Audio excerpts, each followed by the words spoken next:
Hi friends, welcome to Lakshmi కథల హరివిల్లు. మనం ఇప్పుడు ఎద్దనపూడి సులోచనారాణి గారిచే రచింపబడిన కీర్తి కిరీటాలు అనే నవల గురించి చెప్పుకుంటున్నాం కదండి. ఆలస్యం చేయకుండా నెక్స్ట్ పార్ట్లోకి వెళ్ళిపోదామండి. వెళ్ళే ముందు ఒక రిక్వెస్ట్ అండి, ఎవరైనా సబ్స్క్రైబ్ చేసుకోకుండా చూస్తున్నట్లయితే ప్లీజ్ దయచేసి సబ్స్క్రైబ్ చేసుకోండి. అలాగే వీడియో కనుక నచ్చినట్లయితే లైక్ చేసి మీ ఫ్రెండ్స్కి, ఫ్యామిలీ మెంబర్స్కి షేర్ చేయండి. ఆవిడ చూపులు రాజ్యలక్ష్మికి ఇబ్బంది కలిగించేటట్లుగా ఉన్నాయి. ఈరోజు మనం సినిమాకి వెళ్ళేది ఉందా లేదా? ప్రసక్తి మారుస్తున్నట్లుగా అంటూ స్వర్ణ లేచింది. పద, అతను లేచాడు. వెళ్తున్నా ఆంటీ, నేను చెప్పింది మర్చిపోవద్దు అంది స్వర్ణ. రాజ్యలక్ష్మి తల ఊపింది. ఆ క్షణంలో సినిమాకి వెళ్లకుండా ఇంకా కొద్దిసేపు తన దగ్గర కూర్చుంటే ఎంతో బాగుండును అనిపించింది ఆవిడకి.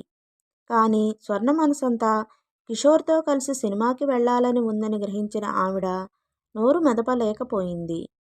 కిషోర్ గదిలో నుంచి వెళ్లబోయే ముందు గుమ్మం దగ్గర తలదించుకుని నిలబడిన ఆయా దగ్గర ఒక క్షణం ఆగాడు. ఆయా, 6 గంటలు అవగానే అమ్మకి మందు ఇవ్వు. 8 గంటలకి సరిగ్గా భోజనం రెడీ చేయమని వంట మనిషికి చెప్పాను. ఆవిడ మెట్లు దిగి ఎక్కి శ్రమపడలేదు. ఇక్కడికే తీసుకువచ్చి వడ్డించు. చీకటి పడగానే ఆ కిటికీ తలుపులు మూసెయ్యి. చలిగాలి వస్తుంది. నువ్వు నేను వచ్చే వరకు ఇక్కడే ఉండు.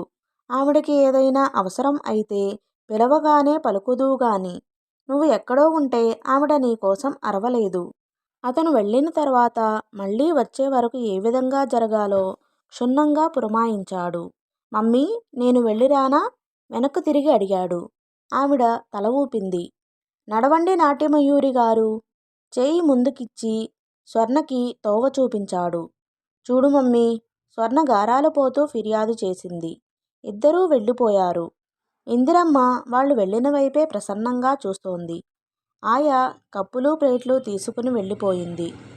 రాజ్యం, కిషోర్ లాంటి కొడుకు నీకు లభించడం కేవలం నీ అదృష్టం. గదిలోకి వచ్చిన తర్వాత మొట్టమొదటిసారిగా ఆవిడతో మాట్లాడుతూ అంది. రాజ్యలక్ష్మి మాట్లాడలేదు. అంతవరకు ఆ గదిలో హుషారుగా ఉన్న వాతావరణం గంభీరంగా మారిపోయింది. కొద్దిసేపు మౌనంగా గడిచింది. ఏమిటి, రమ్మని కబురు చేశావు? ఇందిరమ్మ తనే అంది. ఇప్పటికి నీకు తీరుబడి అయిందన్న మాట. నీకలాగే ఉంటుంది. నీకైతే ఈ 4 గోడల మధ్యనే జీవితం. నాకు ఎన్ని పనులు. అసలు ఈ మధ్య స్వర్ణ పనులతో బొత్తిగా తీరడం లేదు. అవును, నువ్వు ఇప్పుడు పెద్ద సోషల్ వర్కర్వి కదా. ఎమ్మెల్యేగా నిలబడాలని కూడా అనుకుంటున్నావని విన్నాను.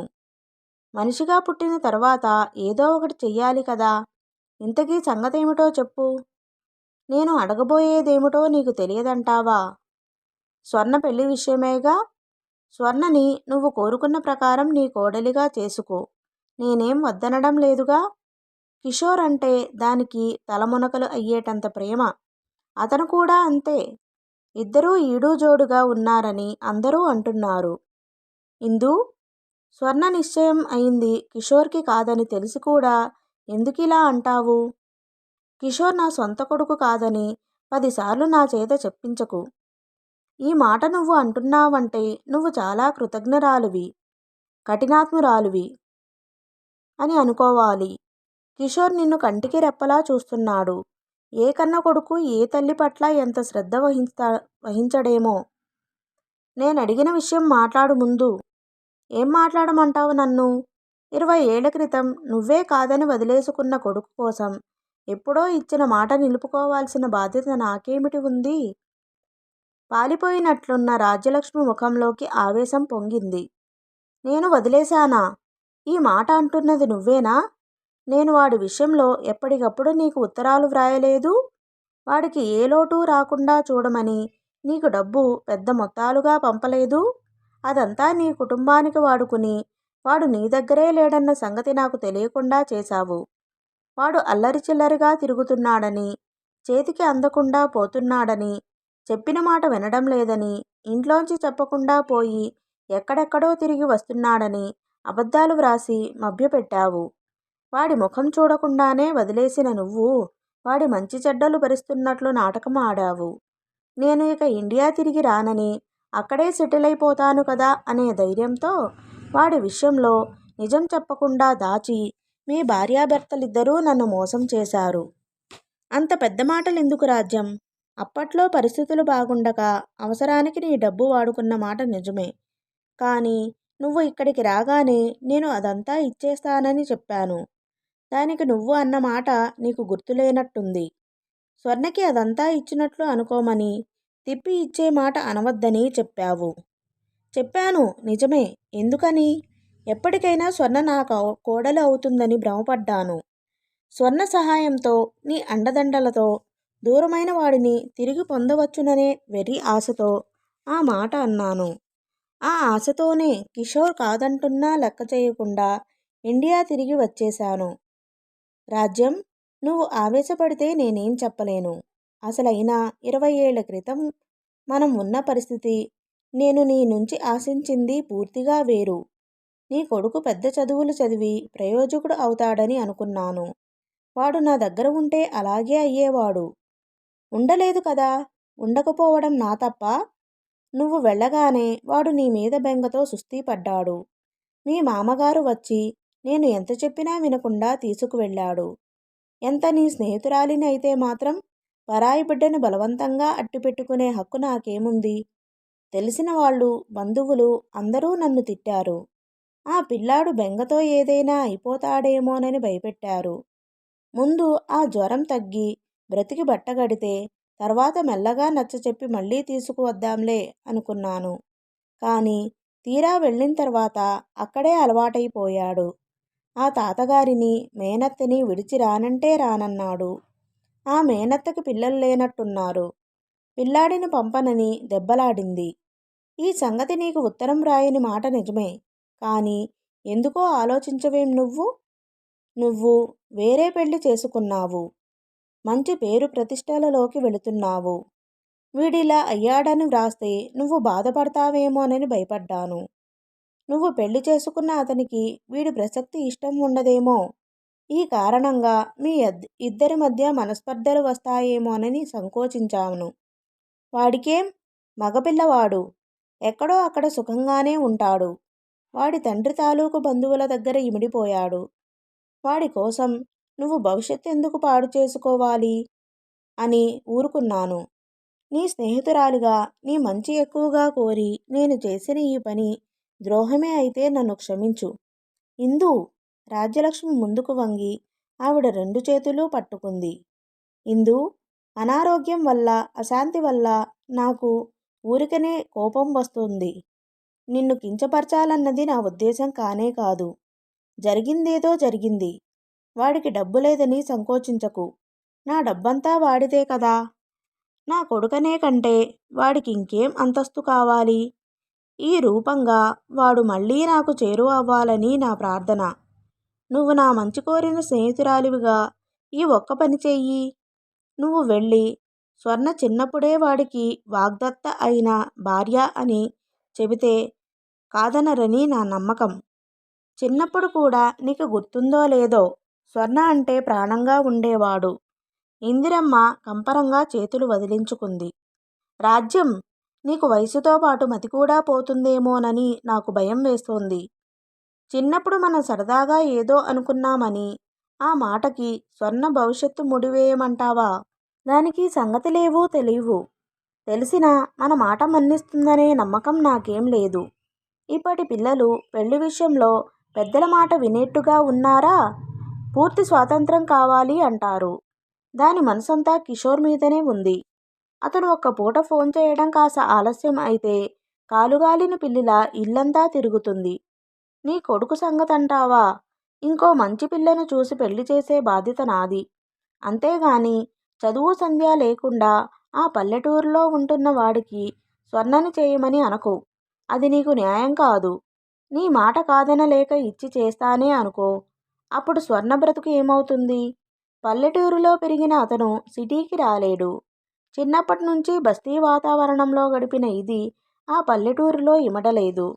దాన్ని కన్న తల్లిగా చూస్తూ చూస్తూ నేనా పని చేయలేను. ఇందిరా, అంత మాట అనకు. నా దురదృష్టం పగవాళ్ళకి కూడా వద్దు. ఉన్న సంగతి చెబుతున్నాను. అదే కిషోర్ ఉన్నాడనుకో. అతను మీతో ఫారిన్లో ఉండడం వల్ల నలుగురిలో తిరగనేర్చిన వాడు అయ్యాడు. స్వర్ణ డాన్స్ మీద దానికంటే అతనికే ఎక్కువ శ్రద్ధ ఉంది. నువ్వు వచ్చిన ఈ ఏడాది నుంచి దాని ప్రోగ్రాంలు ఇవ్వడానికి అతను పడుతున్న ఆరాటం చూశావు కదా. అతను భర్తగా అయితే స్వర్ణ భవిష్యత్తుకి బంగారు బాట వేసినట్టు అవుతుంది. నా మనసులో ఉన్న విషయం యథార్థం నీకు చెప్పాను. ఆ తర్వాత నీ ఇష్టం. మనం ఇష్టపడినా పడకపోయినా వాళ్ళు పెళ్లి చేసుకునేది ఖాయం. నువ్వు దాని గురించి ఎక్కువగా ఆలోచించి తలబద్దలు కొట్టుకోవడం పూర్తిగా అనవసరం అనుకుంటాను. నీ కొడుకు మీద నీకు ఎలాంటి ఆపేక్ష ఉందో నా కూతురి మీద కూడా నాకు అలాంటి మమకారం ఉంటుందన్న విషయం నువ్వు ఆలోచిస్తే మళ్ళీ ఈ ప్రసంగం ఎత్తవు. స్వర్ణ దగ్గర పొరపాటుగా కూడా ఈ విషయం ఎత్తకు. ప్రేమలో పడ్డ వాళ్ళకి ప్రతి చిన్న విషయం ఒకరికొకరు చెప్పుకుంటారు. కిషోర్తో చెప్పి మీ అమ్మ పిచ్చిది అని నవ్వుతుంది కూడా. వస్తాను. ఈ పూట నా పనంతా పాడైపోయింది అంటూ ఆవిడ లేచింది. నువ్వు మరీ ఈ నాలుగు గోడల మధ్య ఇలా కూర్చోకపోతే అలా కాస్త అందరి ఇళ్ళకి వస్తుండకూడదు. ఒంటరిగా ఉంటే మనసు మరీ వెర్రిమర్రి అవుతుంది అని హెచ్చరించి వెళ్ళిపోయింది. చాలాసేపటి వరకు రాజ్యలక్ష్మి చిత్తరువులా కూర్చుండిపోయింది. తర్వాత లేచి వచ్చి మంచం మీద కూర్చుంది. ఆయా వచ్చి మందు తాగించి వెళ్ళింది. రాజ్యలక్ష్మి మెల్లగా వెనక్కు వాలి పడుకుంది. ఆవిడ ముఖంలో భరించలేని నిరాశా మేఘాలు దట్టంగా అలుముకున్నాయి. ఇన్నాళ్ల నుంచి తన ఎండమావుల వైపు ఆశగా పరిగెత్తుతూ వచ్చిందన్న కఠోర సత్యం ఆవిడని విచలితురాలిని చేస్తుంది. ఆవిడ చేతులు మెల్లగా తడుముకుంటున్నట్లుగా దిండు కిందకి వెళ్ళినాయి. అక్కడ నుంచి ఒక ఫోటో బయటికి తీసినాయి. మిలిటరీ యూనిఫాంలో ముఖం ఎత్తి నవ్వుతున్న 8 సంవత్సరాల కుర్రాడి ఫోటో అది.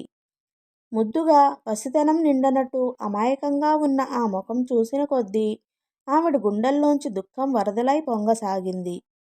ఆ ఫోటోలో కుర్రాడు సజీవంగా ఎదుట నిలబడి అమ్మా అని పిలిచినట్టయింది. ఆవిడ ముఖం పక్కకు తిప్పి దిండులో దాచుకుని ఏడవసాగింది. ఆయా ఆ గదిలోకి శబ్దం కానట్టుగా వచ్చి కిటికీ తలుపులు మూసి నీలం పువ్వుల పరదాలని లాగి తన కర్తవ్యం నెరవేర్చినట్టుగా వెళ్ళిపోయింది. బజార్లన్నీ సాయంకాలపు సందడితో చాలా కోలాహలంగా ఉన్నాయి. కిషోర్ డ్రైవ్ చేస్తున్న కారు ఆ సందడి మధ్య నుంచి మెల్లగా సాగిపోతోంది.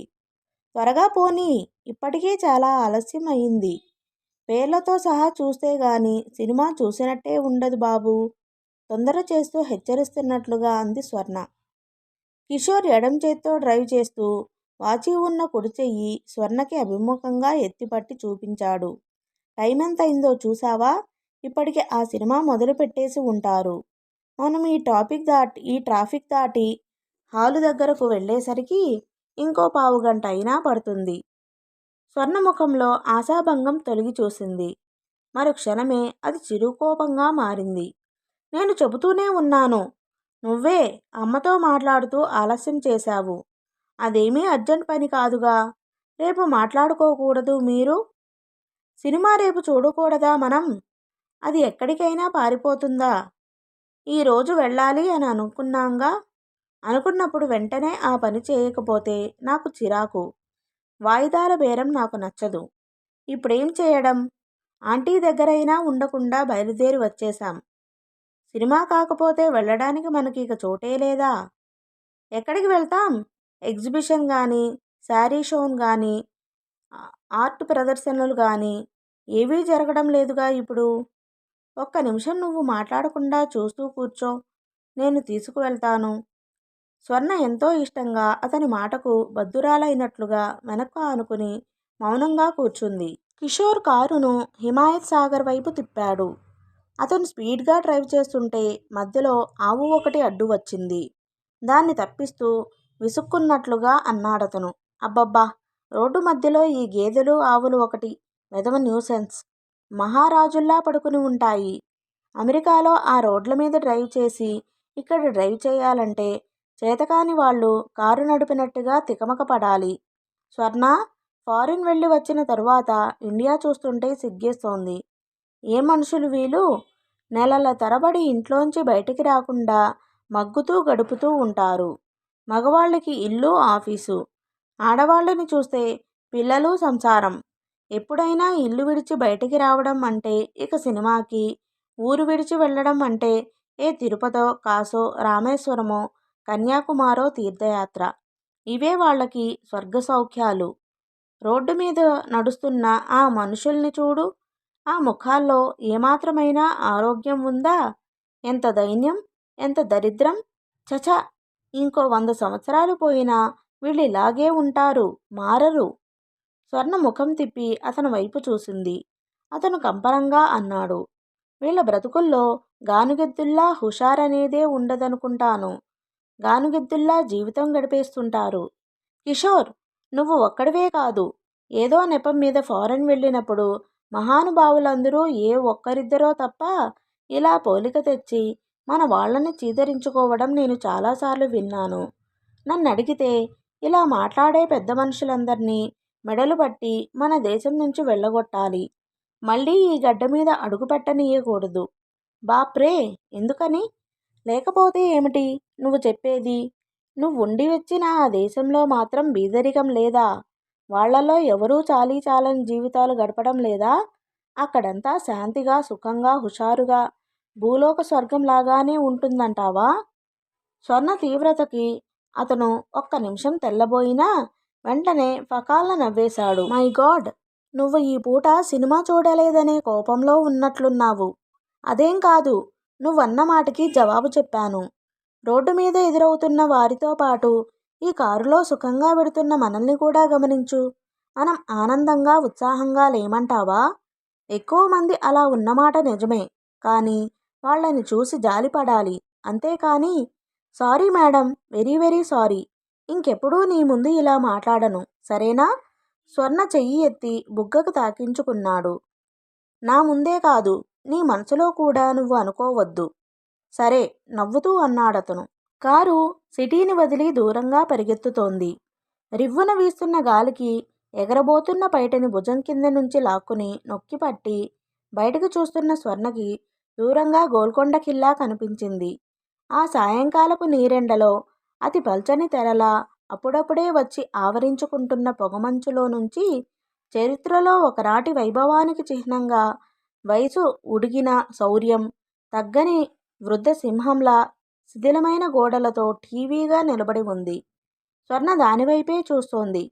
ఒకనాడు ఈ కోట ఎంత వైభవంగా వెలిగిందో, ఎంతమంది జనం దానిలో సందడిగా బ్రతికారో, ఆనాడు రాజనర్తకీమణులు ఏ విధంగా నాట్యం చేసేవారో కోటని పరీక్షగా చూస్తున్న స్వర్ణ కళ్ళు పరధ్యాసగా అయినాయి.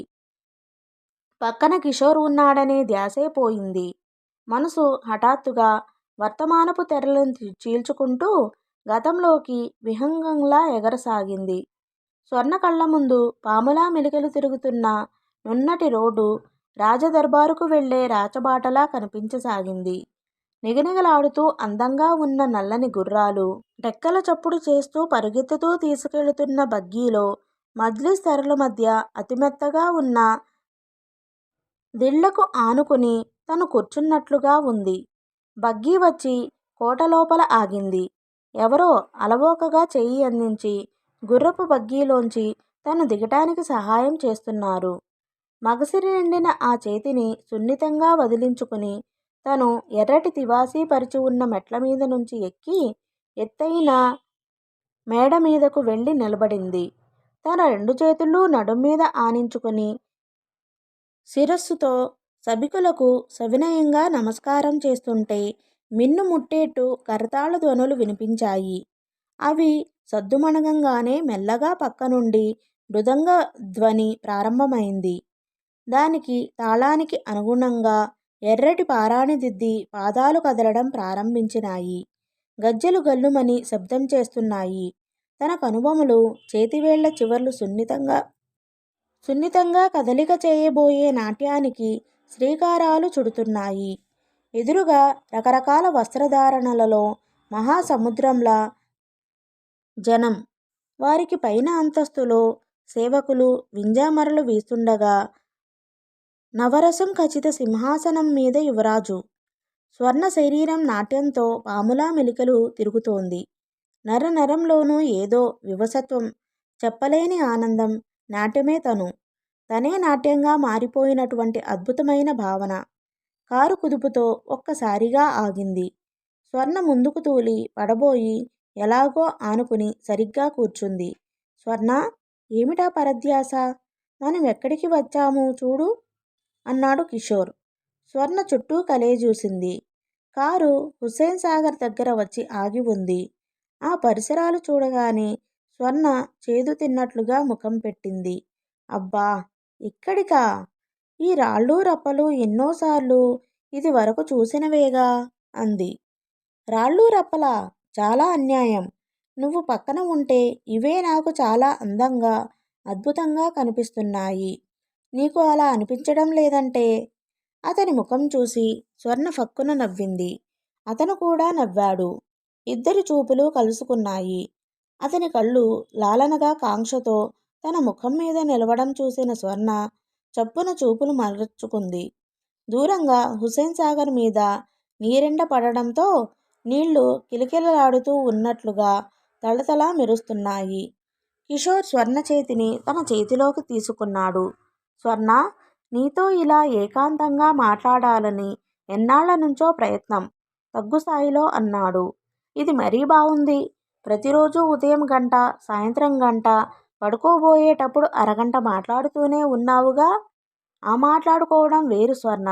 నిజం చెప్పు, నేను నీతో ఫోన్లో మాట్లాడేటప్పుడు ఆ చుట్టుపక్కల మీ అమ్మ కానీ, నాన్న కానీ, మీ పని మనిషి కానీ ఎవరో ఒకరు ఉంటారా లేదా? స్వర్ణ ఆలోచించింది. అవును, నిజమే. కానీ నీకెలా తెలుసు? ఆశ్చర్యంగా చూస్తూ అడిగింది. నాకు అన్నీ తెలుసు. నువ్వు మాట్లాడే ధోరణే చెబుతుంది. మీ అమ్మ అంత సులువుగా ఎవరినీ నమ్మదని నేను ఎప్పుడో గ్రహించాను. తల్లి ప్రసక్తి రాగానే స్వర్ణ కళ్ళు రెపరెపలాడినాయి. అది నువ్వు వేరుగా భావించవద్దు. నేను ఒక్కగానొక్క కూతుర్ని. అమ్మకి అహర్నిశలు నా గురించే ఆలోచన. అందుకే ఎంతో జాగ్రత్తగా ఉంటుంది అంది. అది నిజమే, నేను కాదనడం లేదు. కానీ ఆలోచించు, పరాయి వ్యక్తిగా నా మీద మీ అమ్మకి నమ్మకం లేకపోవచ్చు. కానీ నీ మీద కూడా లేదా? ఇది నువ్వు ఎప్పుడైనా ఆలోచించావా? స్వర్ణ, నువ్వు ఏమీ అనుకోనంటే ఒక్క మాట చెబుతాను. ఏమిటది? నేను వచ్చిన ఈ ఏడాది నుంచి చూస్తున్నాను. నువ్వు ఎంత కష్టపడి నీ డ్యాన్స్ ప్రోగ్రామ్స్ ద్వారా సంపాదించిన డబ్బంతా అమ్మ మీ స్థితికి మించి ఖర్చు పెట్టేస్తోంది. ఆవిడకి రాజకీయాలలో ఉన్న పిచ్చి మూలంగా నీ డబ్బు దుబారా అయిపోతుంది. ఇది నాకు చాలా బాధగా ఉంది. అతని వైపు చూస్తున్న స్వర్ణ ఏదో చెప్పబోయింది. మరి అంతలోకే విరమించుకున్నట్లుగా ఆగి తల తిప్పి నీళ్ల వైపు చూస్తూ ఉండసాగింది. స్వర్ణ, నువ్వు నా మాటలు పొరపాటుగా అర్థం చేసుకోకు. మీ అమ్మని కించపరచాలని గాని, మీ ఇద్దరి మధ్య నేనేదో తలదూర్చే స్పర్ధ తీసుకురావాలని గాని నా ఉద్దేశం కానే కాదు. నీ స్నేహితుడిగా ఈ ఏడాది నుంచి మన మధ్య పెరిగిన చనువుతో స్వతంత్రం తీసుకుని చెబుతున్నాను. లేదు కిషోర్, నేనెప్పుడూ అలా అనుకోను. నువ్వు నిర్మోహమాటంగా అడిగినందుకు నాకు చాలా సంతోషంగా ఉంది. కానీ నువ్వు కూడా ఒకటి ఆలోచించు. నేను అమ్మకి ఒక్కగానొక్క పిల్లని. ఆవిడ పంచప్రాణాలు నా మీదనే ఉంటాయి. ఇప్పుడు వచ్చిన ఈ నా డబ్బు అనేది అంత క్రితం నేను డబ్బు సంపాదన అనేది ఎరగనప్పుడు అమ్మ నా కోసం ఎంత చేసింది, ఎంత ఖర్చు పెట్టింది. నగలు కానీ, చీరలు కానీ, సరదాలు కానీ, చివరికి భోజనం విషయంలో కూడా ముందు నాకు ఉంది లేంది చూసి గాని తన విషయం చూసుకునేది కాదు. నాకు ఏదైనా కావాలంటే అమ్మ నాన్న తమ ఖర్చులు తగ్గించుకుని నాకు కావలసిన వస్తువు ఇచ్చేలా చేసేవారు. ఆ రోజున నాట్యంలో నేను ఇంత ప్రావీణ్యత సంపాదించానంటే ఇది కేవలం అమ్మ తీసుకున్న శ్రద్ధే కారణం. అమ్మ అలా కష్టపడి నాకు ఈ నాట్యమే నేర్పించకపోయినట్లయితే అసలు నువ్వు అంటున్న ఈ డబ్బు ఎక్కడ నుంచి వచ్చేది? నా కోసం ఇంత చేసిన అమ్మకి నా డబ్బు వాడుకునే అధికారం లేదా? నేనే ఆవిడ మనిషిని అయినప్పుడు నా డబ్బు ఆవిడది ఎందుకు కాదు? అది నిజమే స్వర్ణ, కాదనడం లేదు. కానీ ఆవిడ ఈ రాజకీయాల్లో దిగి అతన్ని స్వర్ణ పూర్తి చేయనివ్వలేదు. అమ్మకి పాలిటిక్స్ అంటే పిచ్చి ఉన్న మాట నిజమే కిషోర్. ఉండని, ఆవిడ సరదా నేనెందుకు కాదనాలి? నేను మాత్రం ఈ డబ్బు ఏం చేసుకోను? నన్ను పెంచి పెద్ద చేసి నా మీద ప్రాణాలు పెట్టుకున్న అమ్మకి కాకుండా ఇప్పుడు రాబోయే భర్త కోసం ఇప్పటినుంచే ఇదంతా మూటగట్టి దాచాలంటావా? అమ్మతో దెబ్బలాడమంటావా? అది నాకు నచ్చదు. నా డబ్బు మీద ఆశ ఉన్న వ్యక్తిని నేనసలు పెళ్లి చేసుకోను. స్వర్ణ చెప్పే ప్రతి మాటని శ్రద్ధగా వింటున్న కిషోర్ ఉలిక్కిపడ్డట్టుగా అయ్యాడు. స్వర్ణ మనసులో తల్లి అంటే ఉన్న గౌరవం, ఆరాధన అతనికి అర్థమైనాయి. ఈ విషయంలో స్వర్ణని తల్లికి వ్యతిరేకంగా మార్చడం అసంభవం అని తెలిసింది. ఓకే ఫ్రెండ్స్, ఈ పార్ట్ని ఇంతటితో ముగిస్తున్నానండి.